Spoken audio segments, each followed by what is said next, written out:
बिस्मिल्लाहिर्रहमानिर्रहीम। अज़ीज़ तलबा अस्सलाम वालेकुम। स्टूडेंट्स, आज के दिन का हमारा टॉपिक उर्दू बे में कहानी नंबर 7 नात फाकी का अंजाम है। आज हम लोग इसकी रीडिंग करेंगे और इसे याद करेंगे।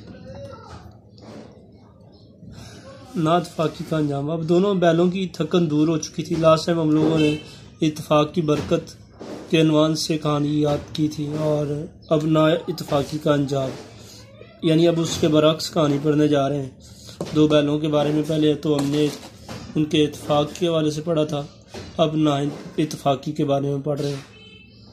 अब दोनों बैलों की थकन दूर हो चुकी थी। लास्ट टाइम हम लोगों ने पढ़ा कि दोनों पहले इकट्ठी रहती थी और इकट्ठे रहने की वजह से उन्होंने शेर के हमले को रद्द किया और शेर को वापस दौड़ा दिया, यानी उसे वापस दौड़ने पर मजबूर कर दिया।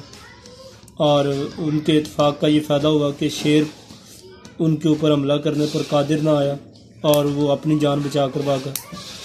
अब उसके बाद अब दोनों बैलों की थकन दूर हो चुकी थी, अपनी ताकत पर मगरूर थे। मगरूर यानी गुरूर करना है। एक दिन शेर से लड़ाई की बातें कर रहे थे कि एक बैल ने कहा, मेरी ताकत ने शेर को भगाया, मेरे सींगों ने इसे जख्म पर जख्म लगाए, तुम तो बस अपने बचाव करते रहे। दूसरे ने जवाब दिया, वाह, अगर मैं चुस्ती से, होशियारी चलाकी से उसे सींगों पर ना लेता तो शेर तुम्हारा तिया पांचा ही कर डालता। तिया पांचा करना यानी तुम्हें तबाह बर्बाद करना। ये मुहावरतन बोला जाता है, इसका मतलब तबाह बर्बाद करना। ये मेरे ही सींगों की बरकत थी कि शेर जिधर पैंतरा बदल कर हमला करता था, पैंतरा बदलना तरीका बदलना या हमला करने के लिए अपना अंदाज तब्दील करना, चाल तब्दील करना, मेरे सींग इधर ही से इसके हमले को रद्द कर देते थे, यानी उसे वापस लौटने पर मजबूर कर देते थे।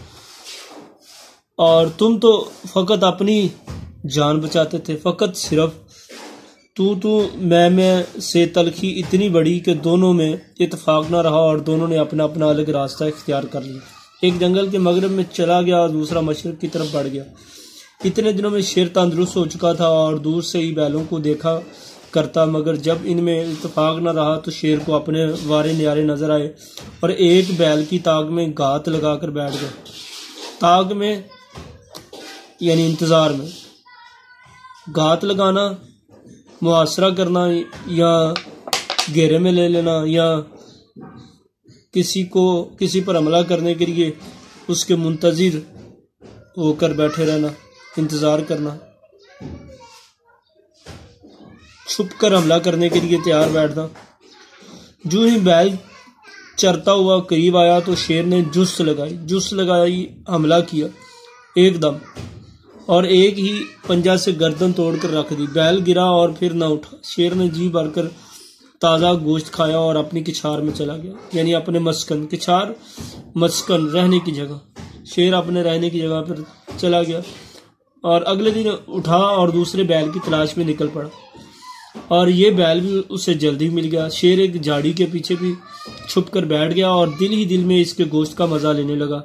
बैल बेखबर चल रहा था, उसको ख्याल भी न था कि दुश्मन इसकी ताक में है, उसके इंतजार में है।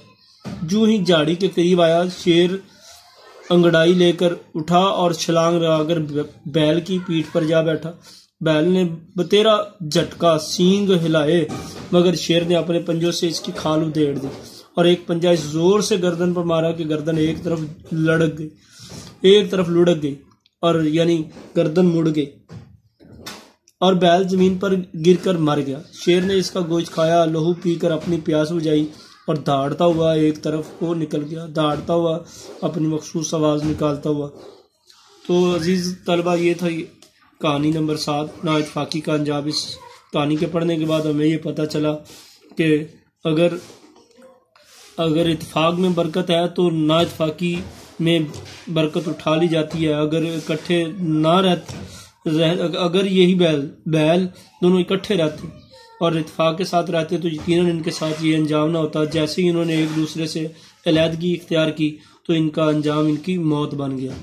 तो इस कहानी से हमें सबक ये मिला है कि ना इत्तेफाकी का अंजाम हमेशा बुरा ही होता है। तो ये थी आज की कहानी। इंशाल्लाह नेक्स्ट लेक्चर के साथ हम कल मिलते हैं। कल तक के लिए अस्सलाम वालेकुम।